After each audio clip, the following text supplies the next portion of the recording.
మనం రోజూ వాడే స్మార్ట్ ఫోన్ ఒక్కొక్కసారి పూర్తిగా హ్యాంగ్ అయిపోవడం మనం గమనించే ఉంటాం కదా.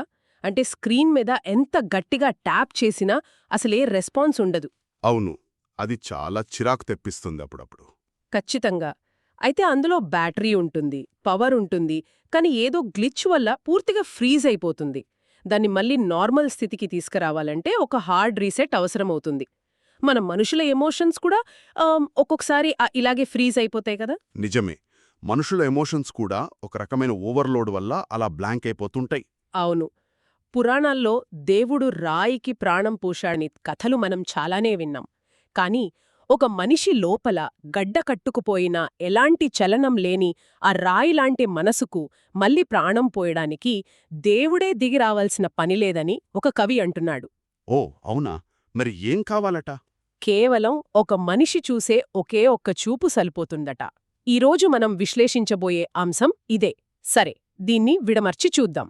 అంటే ఈరోజు మనం ఒక లోతైన విశ్లేషణ చేయబోతున్నాం అన్నమాట. అవునండి. ఈరోజు మనం divine gaze, the resurrection of a soul అనే ఒక చిన్న కేవలం 4 లైన్ల హిందీ కవిత ఆధారంగా మనిషి ఎమోషన్స్కి, ఒక పౌరాణిక అద్భుతానికి మధ్య ఉన్న సంబంధాన్ని డీకోడ్ చేయబోతున్నాం. ఇదెలా ఉందంటే ఒక పురావస్తు తవ్వకాల్లో దొరికిన ప్రాచీన వస్తువు అవును. అచ్చం మన ప్రస్తుత జీవిత కష్టాలను వివరిస్తోందని తెలిస్తే ఎంత ఆశ్చర్యంగా ఉంటుందో. ఈ కవిత సరిగ్గా అదే అనుభూతినిస్తుంది. ఖచ్చితంగా. గతమనేది కేవలం పుస్తకాల్లో ఉండిపోయిన కథల సమాహారం కాదు.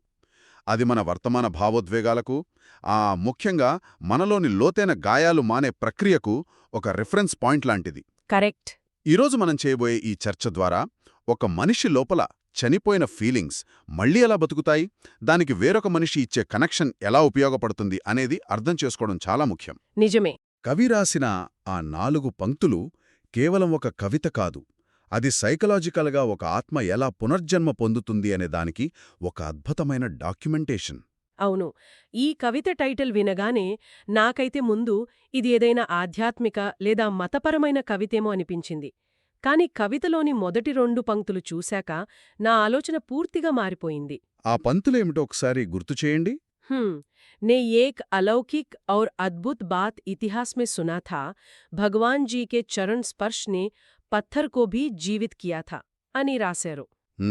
అంటే చరిత్రలో ఒక అద్భుతమైన విషయాన్ని విన్నాము. అవును. అదేమిటంటే భగవంతుని పాదస్పర్శ తగలగానే ఒక రాయికి కూడా ప్రాణమొచ్చింది అని కవి చెబుతున్నాడు. అయితే నా డౌట్ ఏమిటంటే ఈ కవి తన స్వంత ఎమోషనల్ లైఫ్ గురించి చెప్పడానికి ఎప్పుడో పురాణాల్లో జరిగిన దేవుడి కథను ఎందుకు లాక్కొచ్చాడు? ఇక్కడ ఆశ్చర్యపరిచే విషయమేమిటంటే ఆ కవి ఉపయోగించిన పదాల ఎంపిక. ఆయన ఈ సంఘటనను పురాణమనో లేదా కట్టుకథానో పిలవలేదు. అవును, ఇతిహాస్ అన్నాడు కదా. సరిగ్గా చెప్పారు. ఆయన చాలా స్పష్టంగా ఇతిహాస్ అంటే చరిత్ర అనే పదాన్ని వాడాడు. అంటే భౌతికంగా ఆ సంఘటన జరిగిందా లేదా పక్కన పెడితే ఆ ఎమోషనల్ ప్రాసెస్ని ఆయన అంత బలంగా నమ్ముతున్నాడు. ఓకే. దీన్ని మనం మానసిక శాస్త్ర కోణంలో చూడాలి. ఇక్కడ రాయనేది రోడ్డు మీద పడి ఉండే భౌతికమైన శిల కాదు. మరేంటి? అది ఎమోషనల్గా ముద్దుబారిపోయిన ఒక మనిషి పరిస్థితి. ఎవరైనా సరే తీవ్రమైన డిప్రెషన్లో ఉన్నప్పుడు లేదా ఏదైనా ట్రామా ఫేస్ చేసినప్పుడు వాళ్ల మనసు ఒక రాయిలాగా మారిపోతుంది. ఏ స్పర్శ తెలీదు, ఏ ఫీలింగ్ ఉండదు అంటారు. కరెక్ట్. దేవుని స్పర్శ వల్ల రాయికి జీవం రావడం అనేది ఆ నిస్సహాయ స్థితి నుండి మనిషి బయటపడటానికి ఒక మెటఫర్. అయితే ఒక నిమిషం, ఇక్కడ నాకొక బేసిక్ ప్రశ్న వస్తోంది. అడగండి. కష్టాలు రావడం సహజం, దానికి బాధపడటం కూడా సహజం.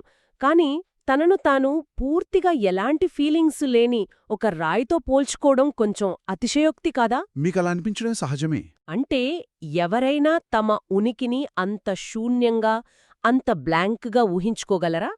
తన బాధను ఎక్కువ చేసి చూపించడానికి ఈ పదాన్ని వాడాడేమో అనిపిస్తోంది నాకు. చూడ్డానికి ఇది కొంచెం ఎక్కువే అనిపిస్తుంది కదా. కానీ ఎక్స్ట్రీమ్ ట్రామాను స్టడీ చేసే సైకాలజిస్టులు చెప్పేదేమిటంటే ఈ రాయి పోలిక 100% వాస్తవం. అవునా? అవును.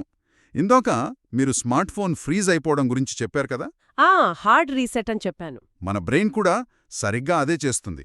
అడవిలో కొన్ని జంతువులను గమనిస్తే వాటికేదైనా పెద్ద ప్రమాదం ఎదురైనప్పుడు లేదా క్రూర జంతువు దాడి చేయబోతున్నప్పుడు అవి ఉన్న పళంగా చనిపోయినట్లు నటిస్తాయి. ఓ ప్లేయింగ్ డెడ్ అంటారు కదా దాన్ని. కరెక్ట్. దాన్ని ప్లేయింగ్ డెడ్ లేదా ఫ్రీజ్ రెస్పాన్స్ అంటారు. ఆ భయాన్ని, ఆ పెయిన్ని తట్టుకునే శక్తి వాటికి లేక వాటి నర్వస్ సిస్టమ్ పూర్తిగా షట్ డౌన్ అయిపోతుంది. మనుషులు కూడా ఇమోషనల్గా చేసేది ఇదే. వావ్. ఇచ్చినప్పుడు మనసు తనను కాపాడుకోవడానికి ఫీలింగ్స్ అన్నింటినీ కట్ చేస్తుంది. ఆ స్థితిలో సంతోషం ఉండదు, బాధ ఉండదు, కోపం ఉండదు. జస్ట్ ఒక శూన్యమనమాట అంతే. బయట ఏం జరుగుతున్నా చలించని ఒక రాయి లాంటి స్థితి.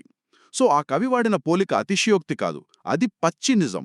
ఆ యానిమల్ ఫ్రీజ్ రెస్పాన్స్ పోలికతో ఇది ఎంత ఖచ్చితమైన వర్ణనో అర్థమవుతోంది.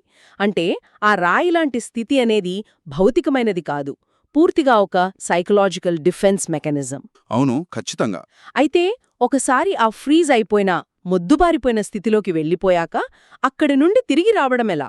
ఆ ట్రామా నుండి బయటపడటమే ఇక్కడ అసలైన అద్భుతం. అవును.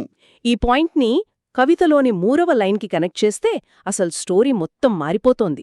3వ పంక్తిలో కవి ఏమంటున్నాడంటే, is Yug May Bhi Ek దేవీనే ఐసే com కరా థా. అంటే ఈ యుగంలో, ఈ ఆధునిక కాలంలో కూడా ఒక దేవత సరిగ్గా అలాంటి అద్భుతాన్నే చేసింది అని కవి చెబుతున్నాడు. అవును, ఎప్పుడో పురాణాల్లో జరిగిన దైవీక సంఘటనను ఇస్ యుగ్ మే అంటూ నేరుగా మన మోడర్న్ లైఫ్లోకి తీసుకురావడం భలేగా ఉంది గదా. దీన్ని మనం విశాల దృక్పథంతో చూస్తే కవి అసలు ఉద్దేశం చాలా క్లియర్గా అర్థమవుతుంది. ఆయన గతం నుంచి వర్తమానానికి ఒక సైకలాజికల్ బ్రిడ్జ్ కడుతున్నాడు. అంటే ఆ దేవత ఎవరంటారో? జనరల్గా మనం అద్భుతాలు అనగానే దేవుడో దేవతో ఆకాశం నుంచి దిగివచ్చి మ్యాజిక్ చేస్తారని అనుకుంటాం. కానీ ఇక్కడ కవి తన జీవితంలోకి వచ్చిన ఒక సాధారణ స్త్రీని కేవలం ఒక మనిషిగా కాకుండా ఏకంగా దేవతగా పిలుస్తున్నాడు. దైవత్వం అనేది ఏవో అతీంద్రియ శక్తుల్లో ఉండదు అంటారు. అవును, స్వచ్ఛమైన ప్రేమలో, ఎదుటివారి సైలెంట్ పెయిన్ని అర్థం చేసుకునే ఎంపతీలో ఉంటుంది. ఒక మనిషిని రాయలాంటి డిప్రెషన్ నుంచి బయటికి తీసుకురావడమనేది సామాన్యమైన విషయం కాదు. ఆ స్త్రీ చూపించిన ఆదరణ ఆ ప్రాణంలేని మనసుకు మళ్లీ ఊపిరిపోసింది. కాబట్టే ఆమె ఆయన దృష్టిలో ఒక దేవత. ఇక్కడే విషయం చాలా ఆసక్తికరంగా మారుతుంది. కవి తన పర్సనల్ లైఫ్లో జరిగిన ఒక ఇన్సిడెంట్ని ఎంతగా ఎలివేట్ చేశాడో చూడండి. నిజమే. చేసిన ఒక పెద్ద చారిత్రక విప్లవాన్ని మన వ్యక్తిగత జీవితంలో ఒకే ఒక్క రోజులో వచ్చిన ఒక చిన్న పాజిటివ్ మార్పుతో సమానంగా పోల్చినట్లుంది. స్కేల్ వేరు కావచ్చు, కానీ దానివల్ల వచ్చిన రిజల్ట్ ఒకటే కదా. కరెక్ట్. అంటే పౌరాణిక అద్భుతం రేంజ్ వేరు కావచ్చు, ఈ ఆధునిక జీవితంలో జరిగిన సంఘటన రేంజ్ వేరు కావచ్చు, కానీ ఒక మనిషి లోపల చనిపోయిన ఆశ మళ్లీ పుట్టడం అనే ఆ ఎమోషనల్ ఇంపాక్ట్ మాత్రం రెండింటిలోనూ ఒకటే. అవును, ఆ పౌరాణిక కథలో భగవంతుడు మొత్తం ప్రపంచ కళ్యాణం కోసం లేదా ధర్మస్థాపన కోసం ఆ అద్భుతం చేసి ఉండొచ్చు. కానీ ఈ మోడర్న్ డే స్టోరీలో ఈ ఆధునిక దేవత తన ఎంపతీతో ఒకే ఒక్క మనిషి ప్రపంచాన్ని పూర్తిగా మార్చేసింది. ఒక చీకటి గదిలో దారి తెలియక కొట్టుమిట్టాడుతున్న వ్యక్తికి చిన్న అగ్గిపుల్ల వెలుగు కూడా సూర్యుడిలాగే కనిపిస్తుంది కదా. భలే చెప్పారు. ఆ కవి దృష్టిలో ఆ స్త్రీ ఇచ్చిన కనెక్షన్ ఏ దేవుడి అద్భుతానికి ఏమాత్రం తీసిపోదు. ప్రాణం పోసింది. ఆ ప్రశ్నకు సమాధానమే కవితలోని ఆఖరి లైను. అవును, జిన్కే ఏక్ నజర్ సే మేరే జైసే బేజాన్ మే జాన్ భరా థా. అంటే ఆమె యొక్క ఒకే ఒక్క చూపు నాలాంటి ప్రాణం లేని వాడిలో మళ్లీ ప్రాణం పోసింది అని కవి ముగించాడు. ఇక్కడికొచ్చాక మనకు అసలు ఈ కవితకి డివైన్ గేజ్, దైవికమైన చూపు అని పేరు ఎందుకు పెట్టారో చాలా క్లియర్గా అర్థమవుతోంది. అవును, ఇక్కడే మనం చాలా ఇంట్రెస్టింగ్ అయిన ఒక సూక్ష్మమైన తేడాను గమనించాలి. ఏంటది? పురాణంలో ఆ దేవుడు రాయిని బటికించడానికి భౌతికంగా చరణ్ స్పర్శ్ అంటే పాదాలతో తాకాల్సి వచ్చింది. అక్కడొక ఫిజికల్ ఇంటర్వెన్షన్ అవసరమైంది. అవును. కానీ ఈ ఆధునిక అద్భుతంలో ఆ దేవతకు ఏ స్పర్శ అవసరం లేదు. కేవలం ఏక్ నజర్, ఒక్కటంటే ఒక్క చూపుతోటే ఆ మ్యాజిక్ జరిగిపోయింది. ఇక్కడ కవి తనను తాను బేజాన్ అని పిలుచుకున్నాడు. బేజాన్ అంటే ప్రాణం లేని స్థితి కదా. కరెక్ట్. తనలో ఆశ, సంతోషం, జీవించాలనే కోరిక ఏవీ లేవు. అలాంటి ఎంప్టీ మైండ్లోకి ఆ ఒక్క చూపు ఎలా ఒక ఆక్సిజన్ లాగా పనిచేసిందో ఈ వాక్యం మనకు చెప్తోంది. ఒక మనిషిని అర్థం చేసుకునే ఒక చూపు ఎలా ఒక డిప్రెస్డ్ సోల్కి పునర్జన్మ ఇస్తోందో చెప్పడానికే కవి ఈ పదాన్ని వాడాడు. అంటే దీని అర్థమేమిటి? ఒక్క చూపు నిజంగానే ఒక మనిషిలోని దశాబ్దాల నిరాశను, ఆ చీకటిని పూర్తిగా మాయం చేయగలదా? ఎందుకు చేయలేదు? అంటే వినడానికిదంతా భలేగా ఉంటుంది, కానీ ఇది కొంచెం సినిమాటిక్గా అనిపించడం లేదా? ఎందుకంటే రియల్ లైఫ్లో ఒకరు మన వంక చూడగానే మనలో ఉన్న ట్రామా అంతా ఒక్కసారిగా వాషౌట్ అయిపోవడం, ఆ చూపుకంత పవర్ ఉండటం, ఆ అర్థమవుతోంది. ఇవన్నీ మరీ పొయెటిక్ లిబర్టీ తీసుకున్నట్లు అనిపించడం లేదా? అసలు ఈ చూపు వెనక ఉన్న మెకానిజం ఏమిటి? పైకి చూస్తే ఇది సినిమాటిక్గా అనిపించవచ్చు, కానీ హ్యూమన్ కనెక్షన్ పాయింట్ ఆఫ్ వ్యూలో దీని వెనక చాలా డీప్ సైకాలజీ ఉంది. ఆ సైకాలజీ ఏంటో కొంచెం వివరిస్తారా? ఇక్కడ చూపు అంటే జస్ట్ కళ్లతో ఏదో ఒక వస్తువుని చూసినట్లు చూడటం కాదు. ఆ చూపులో ఒక వాలిడేషన్ ఉంది. ఆ ఏక్ నజర్ దేన్ని సూచిస్తుందంటే, నేను చూస్తున్నాను, నువ్వొక రాయివి కాదు, నీ లోపల ఎంత నరకం అనుభవిస్తున్నావో నాకు అర్థమవుతోంది, నువ్వొంటరివి కావు అనే ఒక పవర్ఫుల్ మెసేజ్ ఆ చూపులో దాగి ఉంది. ఓ అంటే మాటలు చేయలేని పని ఈ చూపు చేస్తుందంటారా? ఖచ్చితంగా. డిప్రెషన్ లేదా ట్రామాలో ఉన్నవాళ్లు తమని ఎవరూ అర్థం చేసుకోలేరని, తమ చుట్టూ వాళ్లే ఒక పెద్ద గోడ కట్టేసుకుంటారు. మాటల ద్వారా ఆ గోడను బద్దలు కొట్టడం చాలా కష్టం. ఎందుకంటే ఆ కండిషన్లో ఉన్నవాళ్లు మాటల్ని నమ్మరు.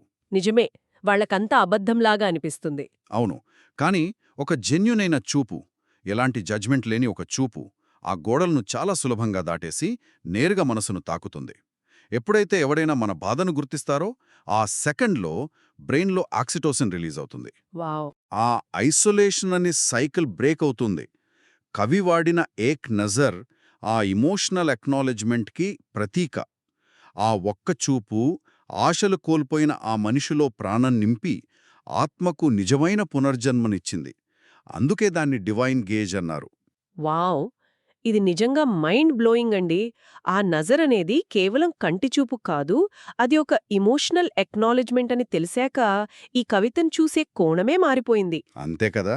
ఒకసారి మనం ఇప్పటిదాకా మాట్లాడుకున్న పాయింట్స్ని కనెక్ట్ చేసి చూస్తే కేవలం 4 వాక్యాలలో కవి మనల్ని ఎక్కడ్నించి ఎక్కడికి తీసుకువెళ్లాడో స్పష్టంగా కనిపిస్తుంది. అవును. మనం మొదట ప్రాచీన పురాణాలలోని ఒక గొప్ప అద్భుతం దగ్గర స్టార్ట్ అయ్యాం. అక్కడ రాయికి ప్రాణమెలా వస్తుందో చూసాం.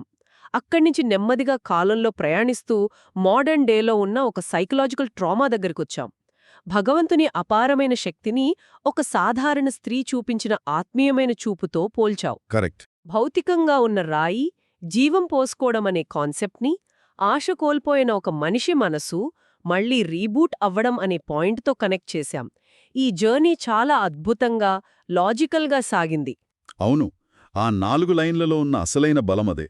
కవి తన పర్సనల్ ఎక్స్పీరియన్స్ని చెప్పడానికి హిస్టరీని, సైకాలజీని ఎలా బ్లెండ్ చేశాడో చూస్తే ఆశ్చర్యం వేస్తుంది. ఖచ్చితంగా. ఇది కేవలం ఒక వ్యక్తిగత ప్రేమ కథ కాదు.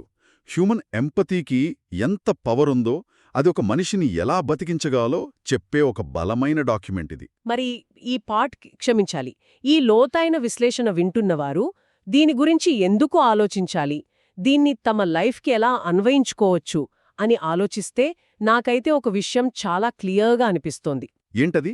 జీవితాలను పూర్తిగా మార్చేసే అద్భుతాలు కేవలం ఎప్పుడో చరిత్రలోనో లేదా సినిమాల్లోనో జరగవు. అవి ప్రతిరోజూ మన చుట్టూ జరుగుతూనే ఉంటాయి. మనకి తెలియకుండానే మనందరిలోనూ మరొకరికి దేవతలా లేదా దేవుడిలా మారి వారి చీకటి జీవితాల్లో ఆశను నింపే ఒక సూపర్ పవర్ దాగి ఉంది. అవును, ఎవరూ శాశ్వతంగా అలా మాయలా ఉండిపోరు కదా. కరెక్ట్.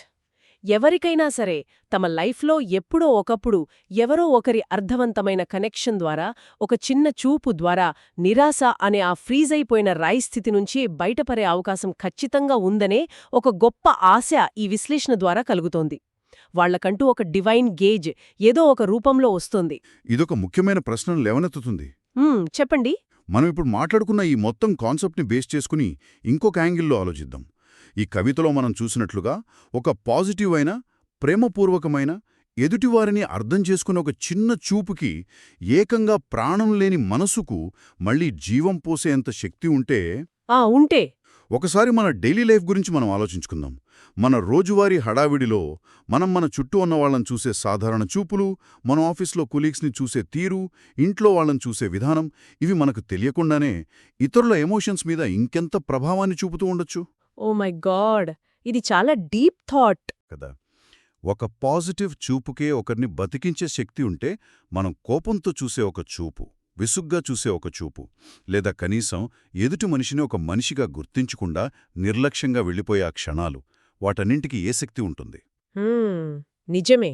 బహుశా మనకు తెలియకుండానే ఆ నెగటివ్ చూపుల ద్వారా చుట్టూ ఉన్న మనుషుల్ని నెమ్మదిగా ప్రాణం లేని రాళ్లుగా మార్చేస్తున్నామా?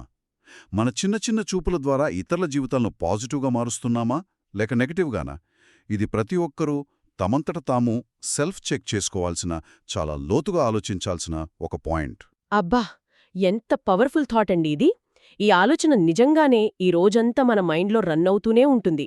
ఈసారి మనం ఎప్పుడైనా డిప్రెస్ అయ్యి ఒక రాయిలా ఫీలవుతున్నా, లేదా మన చుట్టూ ఉన్న వ్యక్తుల కళ్లలోకి చూస్తున్నా, ఒక చిన్న కనెక్షన్కి, ఒక చిరునవ్వుకి, ఒక చూపుకి ఎంత వాల్యూ ఉంటుందో తప్పకుండా గుర్తుంచుకోవాలి. ఖచ్చితంగా.